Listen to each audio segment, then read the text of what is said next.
When you come to the 2018 Kansas City National Convention next year, next summer, this is the view you'll see as you come into my railroad. I guarantee I'll be open for the show. Be sure and check my online schedule and check your schedule at the convention also to see when I'll be open. This initial view is of StuartHall. Many of you remember StuartHall notebooks from the times when you were in class in school, and StuartHall was headquarters here. And I'm going to make this sign of the StuartHall building. I think it's a classic, it's a national landmark, and that's what the show's about. So let's see how to make the StuartHall sign. Now that you've seen in the layout what we're going to do as far as the building goes, let's take a look at how we're going to make the sign become a reality. The first thing I had to do was take a look at the letters that I was going to use. These are the first two for StuartHall. And the first thing I did was take a measurement here, and I tried to take a look at how much space I have here between my parapet top and where my roof is going to be. Now in actuality, what I've decided now is that I'm going to come in and mount my struts, these pieces here, on a board and put that board on there because nobody really can see into the top of the building as they're standing there looking at it. So we can get around that, not have to worry about it. But at any rate, I determined that they were going to be about 2 3/16 tall. And so what I did was I went out to the shop and I got a piece of plywood and I made it obviously much bigger. But what I did do was I determined that I needed these two blocks to be perfectly square so that when I put my brass pieces in here, if I can get hold of them, they'll come out in the right position and squared up. The other thing I decided was I had to decide how long each one of these was going to be. So what I've done, if you notice over here on the side, is I've made a notch here and I've also made a notch here. Now that is for the uprights here and for my little cross member braces, and you'll see those in a minute. They're cut down here. So I have not cut the last of the uprights I need yet. This is one of them, and just so you can, if I can get it out of here, just so you can see, I'm going to hope that, look back around here and make sure, yeah, I think you can kind of see it there. It is an angle piece of brass. So now I'm at my bench dog so I can pull through. Now I've made sure that this brass is shoved all the way down here to the end, and now I'm just simply going to hold that and cut through my longer notch. Hard to see, but then that way I get an absolutely even and equal brace. And in this case, I made both the straight up and down brace and the angle brace the same. Okay, so now that I have my pieces cut, I'm ready to start soldering up. And the other thing I did, let's turn this a little bit. I want to make sure these angles turn the right direction. I pre-drilled a hole in my jig here so that my T-pins can fit in, and that will hold that angle then with the pin going across it at the right position. And we can take this one, put it in the right place as well. That's pretty good, and I have a pinhole for that as well. So there they are, they're held nice and tight. And my little short piece I have here, hopefully. And I did take my Dremel and I cut an angle on this so it fits a little bit better in there, nice and tight. And again, I have a pin and a pinhole to hold that in the right place. So let's make sure it's sitting nice and square. These have soldered so many uprights, you'll see in a minute that it's gotten kind of loose in how it goes. Now I'm using an electric soldering machine. It's an old blunderbuss that I've had for many years. Like I figured up about 47. I bought it early on and have kept it from a jewelry and findings place. It's made to be a jeweler's soldering machine, but I'll tell you what, it's one heck of a blunderbuss. I'd hate to have to solder rings or anything fine with it. What I'm doing here is I'm using some acid flux. This is Tix flux, which I really like. I'm going to cut some very, very small pieces of this. I would say they're probably 1/16 or so long, really small. Cut 3 of those. Then I'm going to come back and pick those up with my knife, and I'm going to put those in the junction points where I'm going to solder this together. So right there and there, and one up at the top. Get it positioned. I'd rather have it touching the bottom piece so it'll flow a little bit better. Okay. Then I have my electrode. This is my other half of my circuit here. Now, the one thing about soldering machines is that you don't want to move.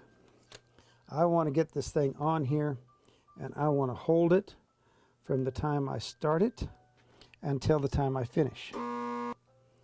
Okay, for some reason or other, I'm not making contact, so let's see why. Let's give it a little cleaning on the tip for starters.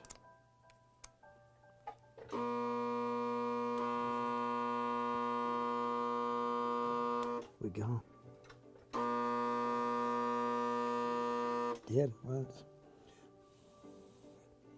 Pin is getting downright warm.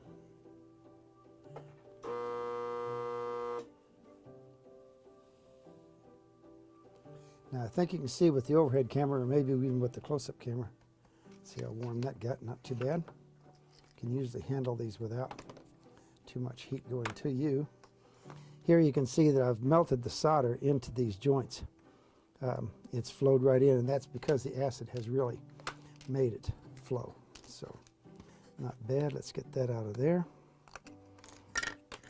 And there it is. I have an upright and a cross brace, the back brace all ready to go. And I have one more to solder.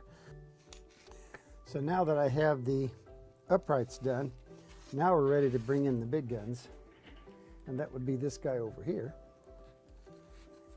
What I did was I tried to make a determination of what size the sign needs to be.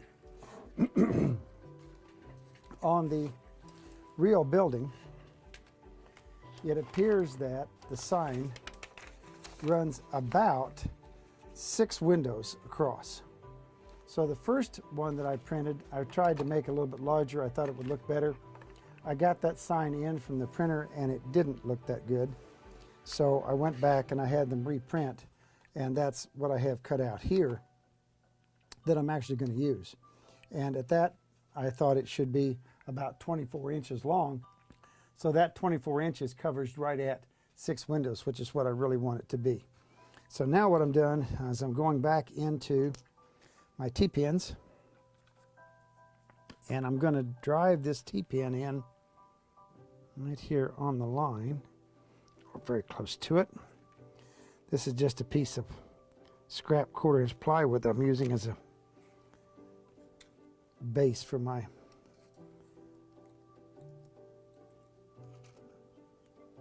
fixture here. I'm going to fix that there, push that in. That gives me a nice straight up and down. Allows me to adjust this top, so it's pretty much right. And now I'm back to the same thing I did before. We need a little solder, and we'll put that on each one of these guys. These are my braces going across that are going to hold my letters. And I'm back to the same end that I need 4 just little 1/16 inch pieces of solder. I really like the soldering machine because it allows me to totally control the amount of solder that I'm going to put in to a given joint. So I'm going to jack that up a little bit, shove it under. I want to get it right up against that joint if I can, where the wire meets the brace. That way hopefully it will flow on both the brace and the wire. Yep, that went in well.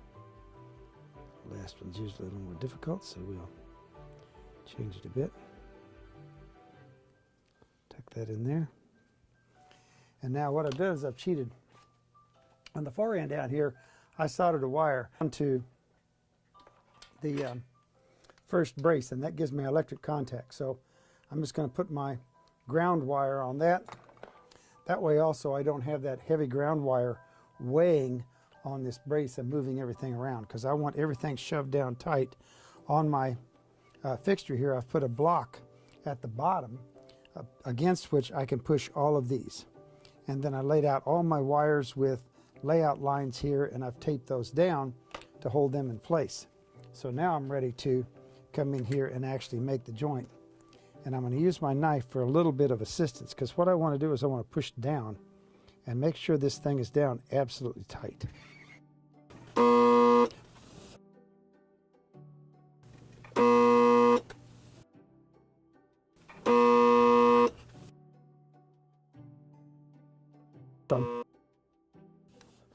I always want to check and push on them to make sure that that wire has been captivated by the solder, that it's on nice and tight.